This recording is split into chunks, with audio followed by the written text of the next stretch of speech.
11th physics chapter 1 units and मेजरमेंटचे आपण problem solve करतो आहे. तर याच्यामध्ये हा सगळ्यात महत्त्वाचा पॉईंट आहे. हे क्वेश्चन वारंवार आपल्याला एक्झाममध्ये विचारले जातात. आता या सर्व क्वेश्चनमध्ये कसं आहे, सगळ्या क्वेश्चनमध्ये थोडेसे ट्रिक्स आणि टिप्स आहेत तुम्हाला, जेणेकरून तुम्ही क्वेश्चन्स इझिली सॉल्व कराल. डेसिमल्सचे कसे सॉल्व करायचे, काय कशा पद्धतीने फॉर्म्युले लक्षात करायचे, हे सर्व गोष्टी या व्हिडिओत मी तुम्हाला सांगणार आहे. त्यामुळे व्हिडिओ एंडपर्यंत बघा. आपण ऑलरेडी 5 प्रॉब्लेम्स सॉल्व केलेले आहेत. ते प्रिव्हियस तुम्ही माझ्या लेसनमध्ये बघू शकता 11th चॅप्टर टाकून. आता आपण काय करतो आहे, पुढचे 5 न्यूमेरिकल्स सॉल्व करतो आहे, जेणेकरून आपल्याला जास्त कन्फ्यूज होता कामा नये. आपण फर्स्ट आता 11th आहे, आपल्याला नवीन आहेत की प्रॉब्लेम्स कसे सॉल्व वगैरे करायचे आहे, त्यामुळे आपण सावकाश घेणार आहे. ठीक आहे. तर ह्या क्वेश्चनमध्ये आता बघणार आहे आपण, आपल्याला काही रीडिंग्स घेतलेत वर्नियर कॅलिपरने लेंथ मेजरमेंटचे. ठीक आहे. तर याच्यावरून आपल्याला काय काढायचं आहे, मीन लेंथ, मीन ॲब्सोल्यूट एरर आणि पर्सेंटेज एरर काढायचं आहे. तर आपण स्टेप बाय स्टेप काढूया. चला, फर्स्ट आपण गिवन लिहून घेणार आहे जे 4 रीडिंग आपल्याला मिळालेले आहेत, L1, L2, L3 आणि L4.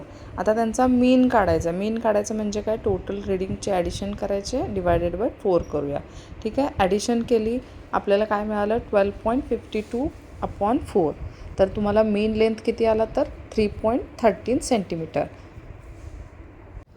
आता आपल्याला मीन ॲब्सोल्यूट एरर काढायचं. ठीक आहे. आता इथं लेंथ आहे म्हणून आपण एलने सगळ्या गोष्टी व्हेरिएबल्स डिनोट करतो आहे. आता मीन ॲब्सोल्यूट एरर कसा काढायचा आहे, जो आपण एल मीन काढला आत्ता, त्याच्यामधून काय करायचे आहेत, आपली प्रत्येक रीडिंग L1, L2, L3 करायचे आहेत, डिफरन्स काढायचा आहे त्यांचा.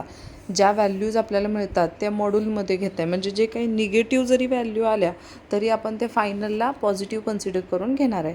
ठीक आहे. तर त्या तुमच्या 4 व्हॅल्यूज आल्या, मग त्यांचंही सेम परत एकदा मीन ॲब्सोल्यूट एरर काढताना काय करायचं आहे, ॲव्हरेज व्हॅल्यू म्हणजे त्यांच्या सगळ्यांची ॲडिशन करून डिवायडेड बाय 4. आता टोटल रीडिंग 4 आहे म्हणून आपण 4 करतो आहे. ठीक आहे. तर आपली ॲडिशन किती आली, 0.04/4. तर आपलं मीन ॲब्सोल्यूट एरर किती आलं, 0.01 सेंटीमीटर. कन्फ्यूज व्हायचं नाही आहे, फॉर्म्युला प्रत्येक गोष्टीत कसा तयार झालेला आहे आणि नेमकं आपल्याला कोणती गोष्ट काढायला लावली आहे हे सिक्वेन्शियली लक्षात ठेवा, म्हणजे प्रॉब्लेम्स होणार नाही, चुकायची पॉसिबिलिटी कमी होईल. आता आपल्याला पर्सेंटेज एरर काढायचं आहे. आता पर्सेंटेज एररचा फॉर्म्युला काय आपला, की ॲब्सोल्यूट मीन एरर अपॉन मीन लेंथ असणार आहे, जे आपण आत्ताच कॅल्क्युलेट केलं आहे, इंटू 100. ठीक आहे. व्हॅल्यू पुट करा, आपल्याला व्हॅल्यू काय मिळाली, 0.319. राऊंड अप्रॉक्सिमेटली मग आपल्याला पर्सेंटेज किती आलं, 0.32%. ओके. आता क्वेश्चन नंबर 7मध्ये बघा, इथं थोडंसं नवीन ट्विस्ट. आता काय, जे सुरुवातीला आपण क्वेश्चन सोडवले तशामध्ये, की व्हॅल्यू आणि एरर एकत्र दिलेलं आहे, मासचं आणि वेलॉसिटीचं गिवन आपल्याला दिलेलं आहे. आता आपल्याला काय काढायचं आहे, एरर काढायचं आहे, पर्सेंटेज एरर काढायचं आहे कायनेटिक एनर्जीचं. ठीक आहे. या क्वेश्चनमध्ये आपण काय करणार आहे, फॉर्म्युलेज क्रिएट करून सॉल्व करणार आहे. तर चला आपण स्टेप बाय स्टेप सॉल्व करूया. फर्स्ट आपल्याला माहीत आहे की कायनेटिक एनर्जीचा फॉर्म्युला काय, 1/2 mv². आता रूल ऑफ पर्सेंटेज एरर म्हणजे आता कायनेटिक एनर्जीचं एरर काढायचं तर आपल्याला हा फॉर्म्युला यूज करावा लागेल. एरर, कायनेटिक एनर्जीचा एरर म्हणल्यावर deviation kinetic energy upon kinetic energy is equal to error, मासचं एरर अपॉन एम, हा रेशो आहे, प्लस 2 इंटू एरर व्हेलॉसिटीचा डिवायडेड बाय व्ही. ठीक आहे. आता आपण फर्स्ट काय करणार, मासला घेऊया. मासचं एरर प्लस मास जो रेशो आहे तो कॅल्क्युलेट करायचा आहे. मासचा रेशो काय मिळाला मग आपल्याला, 0.005. ओके.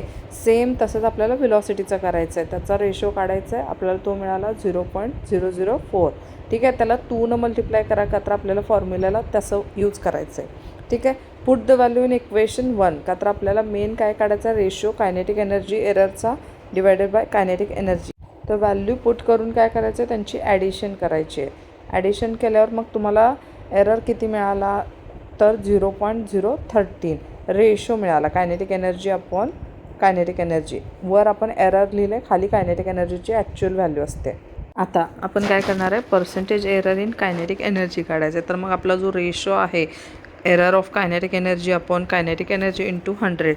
पुट द व्हॅल्यू, आपण ऑलरेडी व्हॅल्यू पॉईंट आउट केलेले आहेत, 0.013 इंटू 100. मग कॅल्क्युलेट केल्यावर तुम्हाला काय मिळणार आहे, 1.3%. तर आपलं फायनल आन्सर काय झालं, error in kinetic energy is 1.3%. Question number 8 परत सेम आपल्याला तसंच आहे. इथं आपल्याला रेजिस्टन्स दिलेले आहेत. टोटल आपल्याला 4 रेजिस्टन्स दिले आहेत, R1 R2 R3 R4.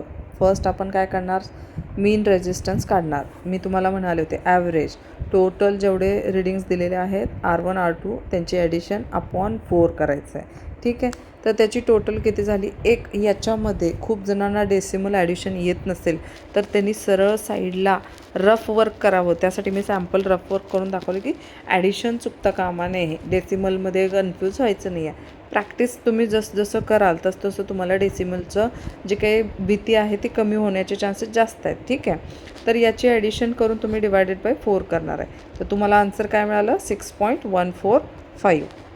आता आपल्याला मीन रेजिस्टन्स मिळाला आहे. आता आपण काय कॅल्क्युलेट करणार, ॲब्सोल्यूट एरर. ॲब्सोल्यूट एरर काढण्यासाठी काय करायचं आहे, मीन रेजिस्टन्समधून आपलं जे काही R1 R2 आहे त्यांचं काय करणार आहे, आपण डिफरन्स काढणार आहे. आणि मॉडमध्ये असल्यामुळे व्हॅल्यू निगेटिव्ह पॉझिटिव्ह आपण फायनली पॉझिटिव्हच कन्सिडर करणार आहे. ठीक आहे, तर अशा पद्धतीनं आपण काय केलं, ॲब्सोल्यूट एरर काढलेले आहेत चारही R4पर्यंत. ठीक आहे, चारही रिडिंगचे म्हणू शकतो रेजिस्टन्सचे. आता आपल्याला काय काढायचं आहे, मीन ॲब्सोल्यूट एरर काढायचं आहे.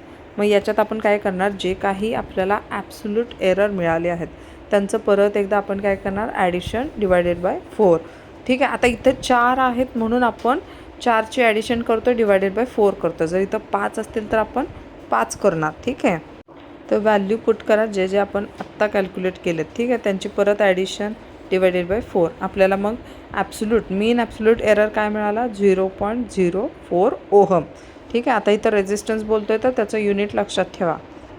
आता आपल्याला रिलेटिव्ह एरर पण विचारलं आहे. आपल्याला मग रिलेटिव्ह एररचा फॉर्म्युला काय आहे, जो मीन ॲब्सोल्यूट एरर आहे डिवायडेड बाय आपला मीन रेजिस्टन्स म्हणू शकतो आपण.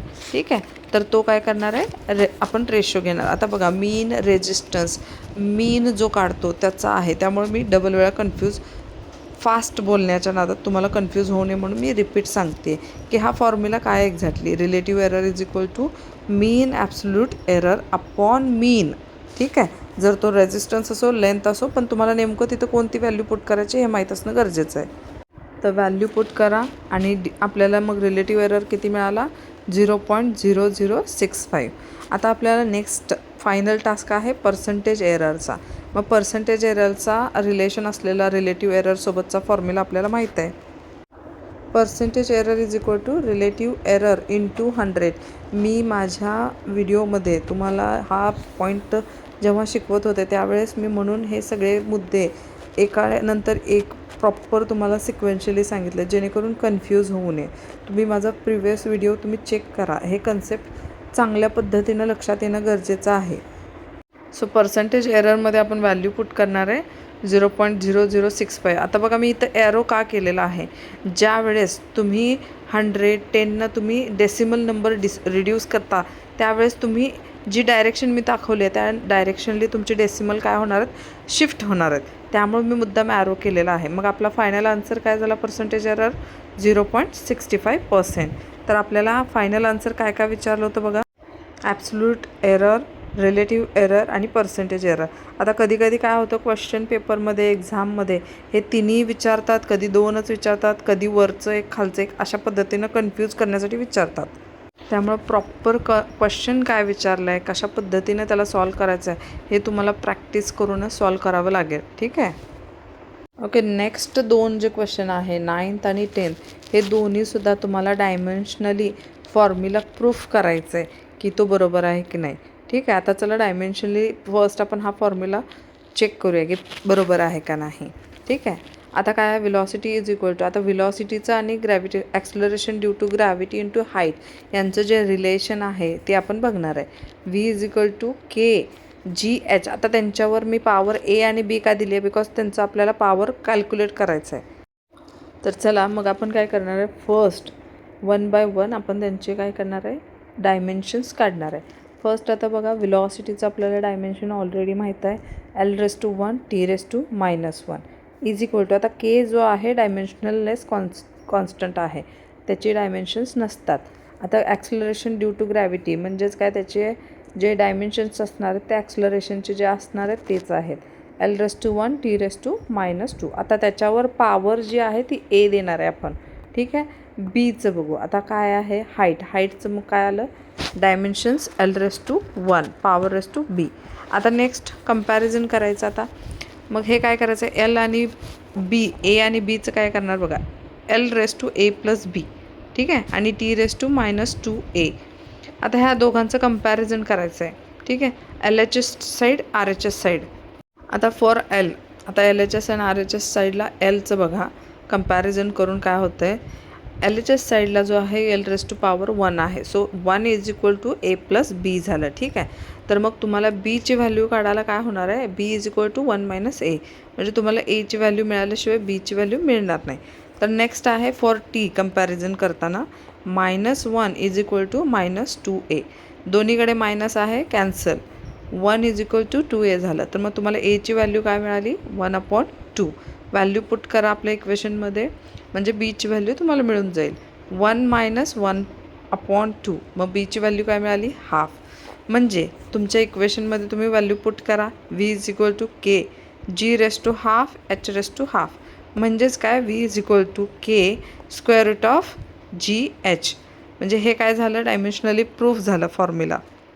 आणि तुम्हाला हेच सांगितलं डायमेन्शनली कॅल्क्युलेट करायचं हा फॉर्म्युला. ठीक आहे. आता हा न्यूमरिकल पण सेम आहे प्रिव्हियस क्वेश्चनसारखा. याच्यात पण तुम्हाला डायमेन्शनली इक्वेशन प्रूफ करायचं आहे. ठीक आहे. तर याच्यामध्ये फक्त एक चेंज का आहे की जे काही ॲडिशन आहे, व्हेरिएबल्सची ॲडिशन जी आहे, तुम्हाला सेपरेटली इक्वल दाखवायचं आहे. तुम्हाला असं नाही आहे की हे ॲडिशन आहे AT + B/T + C + B0, हे सगळ्याची ॲडिशन करून तुम्ही LHS आणि RHS इक्वल दाखवताय, नाही. याच्यात तसं नाही करायचं आहे. याच्यामध्ये तुम्ही v = AT, v = B/T + C आणि v = V0. इथे V0 काय, आपला इनिशियल व्हेलॉसिटी. ऑब्व्हियसली त्यांचे डायमेन्शन सेमच येणार आहे. तर 1/1. आता व्हीचं डायमेन्शन काय आलं, L⁻⁴ T⁻⁻1. तसंच मग ATचं काय आलं, ॲक्सलरेशन. ए म्हणजे ॲक्सलरेशन, L⁻⁴ T⁻⁻2. आणि आपलं टाईमचं तर T⁻1. मग आपल्याला टोटल काय मिळालं, ए × टीचं डायमेन्शन्स L⁻⁴ T⁻⁻1. म्हणजे इथं काय झालं, डायमेन्शनली v = AT हा डायमेन्शनली करेक्ट झाला. नेक्स्ट स्टेप काय करणार आहे, B/T + C. आता इथं बी जो आहे एक सम डिस्टन्स आहे, लेंथ आहे, तर तो L⁻⁴ काय झाला, 1. इथे परत आलं T + C आला. ठीक आहे. तर टी ह्याला इथं कॉन्स्टंट कन्सिडर करणार आपण, का तर ॲडिशन होत आहे, बरोबर. आता इथे बघा परत आपल्याला काय मिळालं, L⁻⁴ T⁻⁴. मग T⁻1 जो डिनॉमिनेटरचा आहे तो वर जाऊन काय होणार आहे, L⁻⁴ T⁻⁻1. म्हणजे इथे पण प्रूफ झालं की LHS = RHS. लास्ट आहे v = इनर्शियल व्हेलॉसिटी. दोघंही व्हेलॉसिटी असल्यामुळे डायमेन्शन्स सेम. म्हणजे ओव्हरऑल इक्वेशन 1, 2, 3 वरून काय प्रूफ झालं, हे डायमेन्शनली प्रूफ झालं की इक्वेशन राईट आहे. तर अशा प्रकारे आपण 5 प्रॉब्लेम्स सॉल्व केलेले आहेत. तुम्हाला याची PDF हवी असेल पूर्ण न्यूमेरिकल्सची, तर तुम्ही मला कमेंट बॉक्समध्ये सांगू शकता.